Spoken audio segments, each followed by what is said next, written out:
Pag-usapan natin pinaka-importante as far as we are concerned as Filipinos dahil nagkalat po yung mga Pilipino sa iba't ibang dako ng mundo. And of course, lalo dyan sa Middle East, no? Napakaraming Pilipino. Maski nga sa Iran, no? Nakalimutan ko lang yung Oh, actual na bilang pero marami pa rin Pilipino, no? marami. Miski sa Iran. Okay, yung pagsasara ng Strait of Hormuz na kontrolado ng ng Iran, no? May epekto yan definitely, no, sa mga darating na araw pagdating sa Yeah. presyo ng crudo. Okay. Pero tayo, how should we respond to this dito sa conflict na ito? Well, basically, there has I assume naman the DFA has all of the necessary emergency or contingency measures already at this point in the Middle Yeah. East, no, sa dinami-dami ng crisis diyan, no, from evacuation, no, to even searching out for yung mga rapid response, mga responses kapag may na-maroon na Pinoy sa OFW sa isang combat area, no. In fact, 'di ba may namatay na nga na Pilipina, no, sa Oo, sa so Israel. affected na nga tayo, di ba? So because may namatay na OFW, and like I said, even yung sa situation nga ng classmate ko na nabanggit, which is I think shared by so many other Filipinos na meron talagang our countrymen who are working there are affected, and so are their families here in the Philippines, no. So that is so if what can really do, no, realistically, no, kasi nga at least, no, hindi ito, we can comfort ourselves with the fact that there's not going to be a ground invasion by Iran to the other countries, no, because it has no capacity to do that, no. No. So the worst is already happening, which is basically the drones and the missiles flying over, no. The capacity to deal damage is very, very limited, no. At nakita rin naman natin yan. Unfortunately kami namatay, pero nga hindi ito kagaya ng massive bombings na nakikita natin nung sa, let's say, World War II or whatever. Hindi mangyayari yan, no? Pero yung atake ng mga drones sa, for instance, sa mga oil refineries, di ba? Yeah, yung mga drone, yung ganyan, those they have to, and then of course it will have the necessary.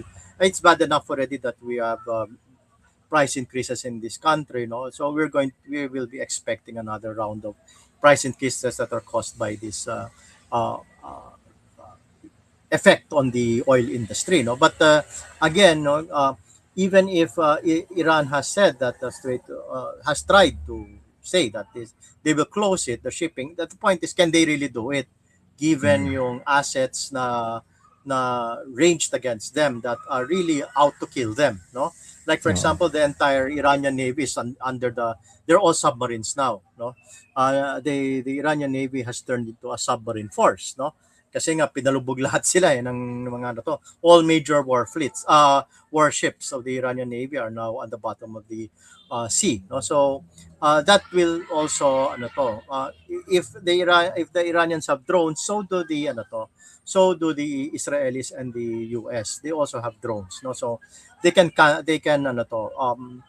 deal with whatever the Iranians will do, no, in that area. And the capacity of the Iranians at this point will diminish as the days go by. And ang obvious dito is that sinabi nga nila na ang mga US at Israel na they will sustain these operations, no. So yun ang challenge ngayon sa how long can they last, no, itong mga Iranians, no. Pero marami din effect sa atin, no, in other ways, no. We have the economic effect that we already discussed, and maybe economists would be better to answer the details of such, no.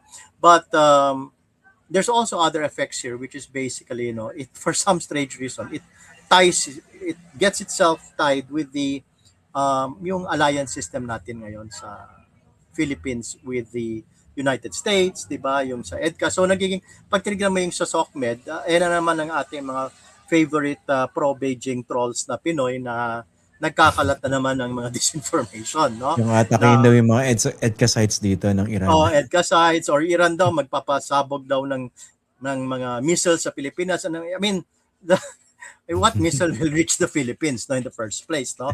Tsaka So ang sabi ko parang, nga diyan ang sabi ko diyan kagabi, kung sakali mang meron silang intercontinental mm, ballistic missile capable of reaching the Philippines, mm. ba't naman uunahin pa tayo sa dami ng target sa pwede ng banatan? Sabi nga daw, mas marapit pa daw Alaska sa kanila kaysa sa Pilipinas eh. So ba't nila titirahin ng Nakita ko nga yung Pilipinas? disinformation na yan, grabe. Una, Oo. akala ko sa So, konteksto ng Taiwan conflict kung sakasakali. Kasi yun, oo. likely yun. Oo. Oo. Pero Pero talagang sa ano to, konteksto pa rin ng Iran they no? try, but that's a thing left unchallenged, that will seep into the consciousness, no? So that's kasi part of this information yan eh. So basically tayo gets natin, di ba? Or some may sa social media. Pero yung ordinary person, no, makakita niya, oh, ICBM, matatakot na, di ba? Oo. So yung it's part Tama of the naman. generating fear, no?